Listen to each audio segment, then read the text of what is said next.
Hi friends, బాగున్నారా అందరూ? మన వాళ్ళైతే రన్నింగ్ చేయడానికి ఏదైనా మంచి షూ ఉంటే చెప్పన్నా అని అడుగుతున్నారు. మనం రన్నింగ్ షూ ఎలా సెలెక్ట్ చేసుకోవాలి ఈరోజు మీకు చెప్తాను, గమనించండి. మ్యాక్సిమం షూ యొక్క వెయిట్ అనేది తక్కువగా ఉండేలా చూసుకోవాలి. వెయిట్ అనేది తక్కువ ఉండడం వల్ల మీ యొక్క లెగ్స్ అనేవి చాలా ఈజీగా మూవ్ చేయడానికి అవకాశం ఉంటుందండి.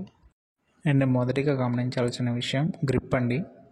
మీ షూకి గ్రిప్ మంచిగా ఉన్నట్లయితే మీరు రన్ చేసేటప్పుడు స్కిడ్ అవ్వడం కానీ అలాగే జారిపోవడం కానీ జరగకుండా మీ యొక్క రన్కి గ్రిప్ అయితే బాగా దొరుకుతుందండి, గమనించండి. సెకండ్ థింగ్ ఏంటంటే మీ యొక్క షూ సోల్ యొక్క థిక్నెస్ని చెక్ చేసుకోండి. మీ సోల్ అనేది థిక్గా ఉన్నట్లయితే మీరు రన్ చేసేటప్పుడు మీ యొక్క ఫుట్ మీద గ్రౌండ్ ప్రెజర్ అయితే డైరెక్ట్గా పడకుండా కొంచెం కుషనింగ్ ఇవ్వడానికి అవకాశం ఉంటుంది, అది చూసుకోండి. అండ్ అలాగే సోల్ అనేది కుషనింగ్ కూడా ఒకసారి చెక్ చేసుకోండి. ఇప్పుడు చూపించిన విధంగా ఫ్రంట్ అండ్ బ్యాక్ రెండు సైడ్లు చెక్ చేసుకోండి. అదేవిధంగా షూకి గ్రిప్ లేనట్టయితే మీరు రన్ చేసేటప్పుడు మీకైతే గ్రిప్ అనేది అసలు దొరకదండి, గమనించండి. అదేవిధంగా షూ యొక్క సోల్ థిక్నెస్ లేనట్లయితే మీ గ్రౌండ్ యొక్క హార్డ్నెస్ డైరెక్ట్గా మీ లెగ్స్ మీద పడిపోతుందండి. సో దాని ద్వారా మీరు ఇంజ్యూరీస్ అయ్యే ఛాన్సెస్ ఉంటాయి, గమనించుకోండి.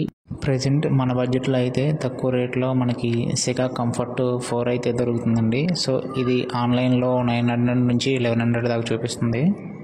మన నియరెస్ట్ షాప్స్లో అయితే 800 అండ్ 850కి అలా దొరుకుతున్నాయండి. మ్యాక్సిమం మన ఏపీలో దొరుకుతున్నాయి, గమనించాను.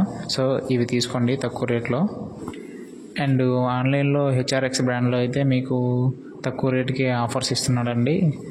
1000, 1100, 1200కి మంచి షూ వస్తున్నాయి. సో గమనించండి. ప్రజెంట్ అయితే నాకు తెలిసి మన బడ్జెట్లో ఈ 2 షూస్ అయితే చాలా బాగున్నాయండి రన్నింగ్కి. గ్రిప్ కానీ కుషనింగ్ కానీ అంతా బాగుంది. మీకు ఏది కన్వీనియంట్గా అంటే అది యూస్ చేసుకోండి. Thank you, all the best.